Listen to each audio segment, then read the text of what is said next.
আমরা প্রতিনিয়ত ঢাকায় বা ঢাকার বাইরে যারা আমরা সারা দেশের বিভিন্ন জেলা শহর অথবা বিভাগীয় শহরে থাকি, চলাফেরা করি, আমাদের সবাইকে যদি এক বাক্যে জিজ্ঞেস করা হয় যে আমাদের প্রথম সমস্যাটি কি, নাগরিক জীবনের একমাত্র অথবা প্রথম সমস্যাটি কি, আমার মনে হয় যে যারা ঘর থেকে বের হন তাদের প্রত্যেকেই চোখ বন্ধ করে বলে ফেলবে যে ট্রাফিক জ্যাম।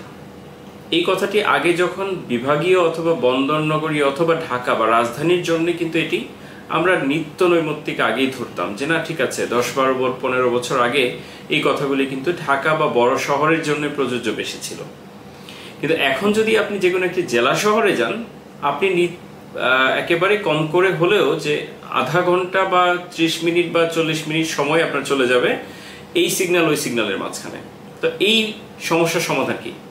আমি একটা ছোট্ট গল্প করে আপনাদেরকে বোঝানোর চেষ্টা করব আমাদের সমস্যা এবং সমাধান কোথায়।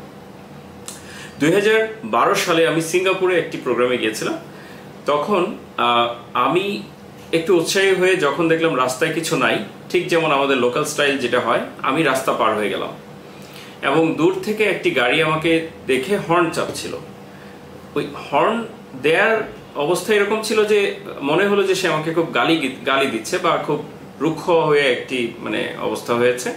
তো আমি চিন্তা করলাম যে আমি যদি হেঁটে হেলে দুলে শরীর নাদুস নদুস করে আমি পার হই, তারপরও তো সে তার গাড়ি স্লো ছাড়াই সে চলে যেতে পারতো, কেন সে আমাকে হর্ন দিচ্ছে? সে আসলে হর্ন দিয়েছে কারণ আমি সিগন্যাল ব্রেক করেছি।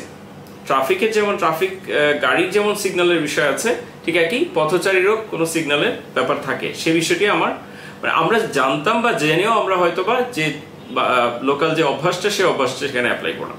তো এইটিতে আমার একটু চিন্তা হলো যে আসলে এরা কিভাবে এত এই সিস্টেম কিভাবে মানে বা কিভাবে শিখেছে।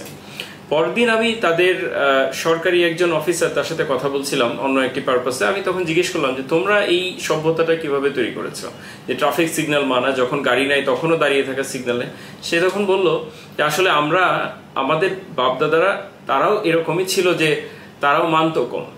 তো তখন থেকে যেটা হলো যে আমাদের স্কুলগুলিতে, স্কুলের মাঠে অথবা স্কুলের কোনো একটি স্পেসে আমরা একটি ডামি ট্রাফিক সিগন্যালের ব্যবস্থা করেছি, যার মাধ্যমে যেটা হয় যে ছোট বাচ্চারা তারা একেবারেই শিশুকাল থেকেই কিন্তু ট্রাফিক সিগন্যাল মানতে অভ্যস্ত হতে শুরু করে। তো এতে করে কি হয়, এরা যখন বড় হয় বা আমাদের বয়সী হয় বা বড় হতে শিখে, তখন ওরা রাস্তাঘাটে গেলে যেমন গাড়ি চালাতে গেলে ট্রাফিক রুলস ভাঙে না, ঠিক একইভাবে পথচারী হিসেবে কখনো গ্রিন লাইট না জ্বললে সে রাস্তা পার হয় না। তো এই গল্প থেকে আমার কাছে মনে হলো যে আমাদের হয়তো বা আমাদের স্কুল কলেজ শিক্ষা কারিকুলামে অনেক কিছুই তো হয়, এই ধরনের বিষয়গুলি, প্র্যাকটিক্যাল নলেজ, লাইফ স্কিল, এই বিষয়গুলি যদি আসে, আমার মনে হয় যে একটি জেনারেশন হয়তো বা এখন না হোক, আজ থেকে 10 বছর পরে হলে আমরা দেখতে পাবো যারা ট্রাফিক সিগন্যাল বা লাইটকে শ্রদ্ধা করছে। প্রশ্ন আরেকটি, ট্রাফিক লাইট নাই, সেক্ষেত্রে কি করা? এ নিয়ে আমি আরেকদিন হয়তো কথা বলবো। আজকে এ পর্যন্তই রইল, এবং ডেফিনেটলি আমরা সবাই চিন্তা করি, কথা বলি, সমাধান অবশ্যই আসবে। ধন্যবাদ, ভালো থাকবেন।